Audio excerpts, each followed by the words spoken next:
I have the pleasure here to be with Joel Silver, who is founder of ISF Imaging Science Foundation. And you've got a very interesting twist to your story. So you've now been doing calibration for 20 years or more. We've been wrestling with TV sets for a very long time. And we think we've just about got that right, but now we've got another little tweak to do in it, and but you found a solution for that too. Why don't you tell us about that story? You think you're winning and you get a new wrinkle, and that's electronics, but I'll give you the overview.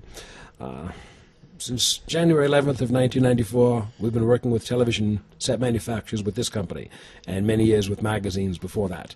What have we been working with? Well, primarily, we're trying to get calibration controls, best known in professional monitors, into consumer televisions. And we're happy to tell you, as you know, we've been rather successful, and the TV set manufacturers have responded beautifully.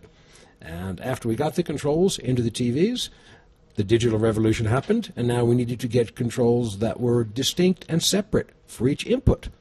In the early days, if you had the controls generically, you had 4 inputs, one brightness control. One brightness control was the same for 4 inputs. We went from NTSC, regular television, to ATSC, high-definition television. Now we had different pictures, so we had to duplicate all the controls per input. And the best manufacturers came along and came through for us beautifully. We even asked some of the manufacturers to give us 2 memories per input so we could calibrate for day and night. That was a struggle for 7 or 8 years, and we got there. So after 15 years, I'm happy to tell you that we've, with good assistance, many good product managers, got many televisions that calibrate beautifully. And the wrinkle is, at this point in time, at the CEDIA show where you're on now, at least 80 to 90% of the dealers don't use these memories. So we've built in intelligence into TV sets. And why aren't they being used? 80 to 90% of these dealers do not connect a source to a TV set. They connect the sources to an audio-video receiver. And then 5 sources are connected to the receiver. They go through the receiver, and 1 wire gets connected to only 1 input on the TV set. So all the other intelligence in the TV set is ignored.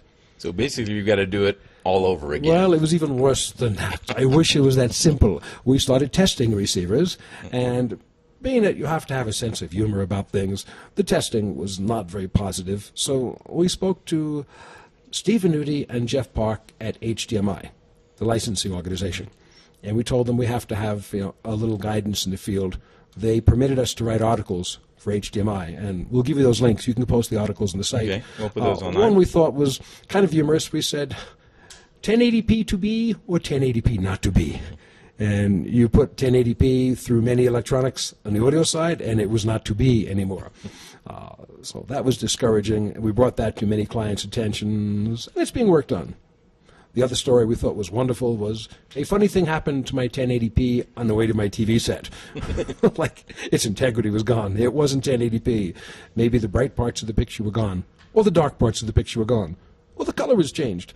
None of which we think are very good things to happen. So after 15 years of successfully implementing things in the TV set, we went to work with AV receiver manufacturers, many of them. So don't make our readers and viewers cry. Give them the good story. You found the solution.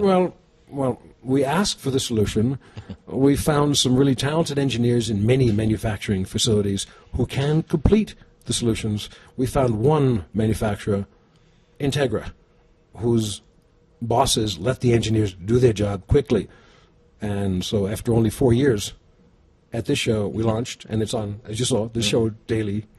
Today, Integra has a number of receivers with intelligent video switching in the AVR.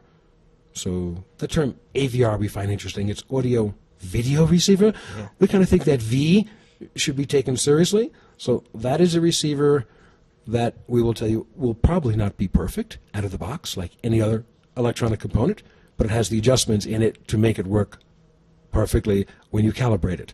And you've got day and night modes. And they are young, bright engineers. They also added a gaming mode because we want gaming. And we have many calibrators who have become to understand that the color bar pattern that's normally used with a blue filter should never be used with a blue filter.